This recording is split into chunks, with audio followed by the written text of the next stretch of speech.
नाज़रीन, आप देख रहे हैं ड्रामा सीरियल दाव। अगर आपको हमारी ये वीडियो अच्छी लगे इसको लाइक करें और हमारे यूट्यूब चैनल पाकिस्तान ड्रामा को सब्सक्राइब करें।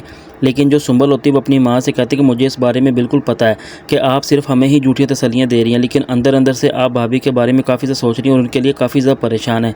लेकिन सुंबल अपनी माँ से कहती है कि मैं इस बात को लेकर काफ़ी ज़्यादा परेशान हूँ कि आखिर कौन है जिसने हमारे ही घर के सुकून को ख़राब किया है। लेकिन इसमें सारा कसूर मेरा है, भाभी का किसी किस्म का कोई सुकून नहीं है। लेकिन मैं ये सोचती हूँ कि आखिर इतनी घटिया हरकत कौन कर सकता है जिसने सारा इल्ज़ाम भाभी के ऊपर लगा दिया। लेकिन जो सुंबल होती है वो अपनी माँ से कहती है कि मुझे हर हाल में अपनी भाभी से माफ़ी तो मांग, लेकिन हमें इस बारे में बिल्कुल पता लगाना होगा कि इतनी घटिया हरकत कौन कर सकता है और इसकी कितनी हिम्मत है जिसने हमारे ही घर के सुकून को काफ़ी ख़राब किया है। लेकिन जो निशा का भाई होता है वो इस बात का फैसला कर लेता है कि जब तक मैं साद और उसकी माँ से अपनी बहन का बदला ना ले लूँ तब तक मैं अपने इस फैसले को नहीं बदलूंगा।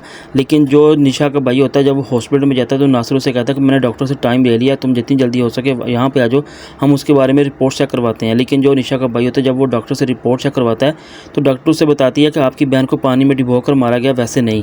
लेकिन जो निशा का भाई होता है जब वो साद के घर आता है और आकर उसके मुलाजिम से पूछता है कि तुम्हारा साहब और मेम साहब कहाँ पे हैं, उसका मुलाजिम उसे बताता है कि साहब तो लोग अभी 2 दिन पहले ही घर से निकले और कहीं बाहर गए हुए हैं।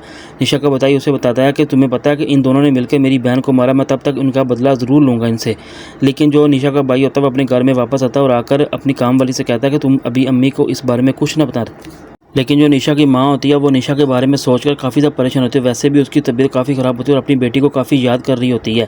लेकिन जो निशा का भाई होता है जब वो अपने घर वापस तो आता है लेकिन वो अकेला होता है। लेकिन जब उसकी माँ उसे पूछती है कि मैंने तो तुम्हें निशा को लाने के लिए भेजा था, आखिर तुम अकेले आ रहे हो, तुम कहाँ पे हो निशा। लेकिन निशा का भाई अपनी माँ को कुछ नहीं बताता बल्कि निशा के बारे में कि वो कहाँ पर उसके साथ क्या हुआ है। लेकिन जब वो उसको लेकर बाहर जाता है तो जब निशा की माँ जाकर बाहर अपनी बेटी की डेड बॉडी देखती तो उसे अपनी बेटी का ये सदमा बिल्कुल भी बर्दाश्त नहीं होता। लेकिन उसका भाई अपनी माँ को संभालने की कोशिश तो करता है लेकिन उसे काफ़ी हौसला देता है। लेकिन उसकी माँ ये कहती है कि मुझे उम्मीद नहीं थी कि ऐसे लोगों से जिन्होंने हमारी बेटी का इतना बुरा हाल किया है, और मैं ये सोचती कि उन लोगों ने पता नहीं किस किस तरह की अजियत मेरी बेटी को दी होगी।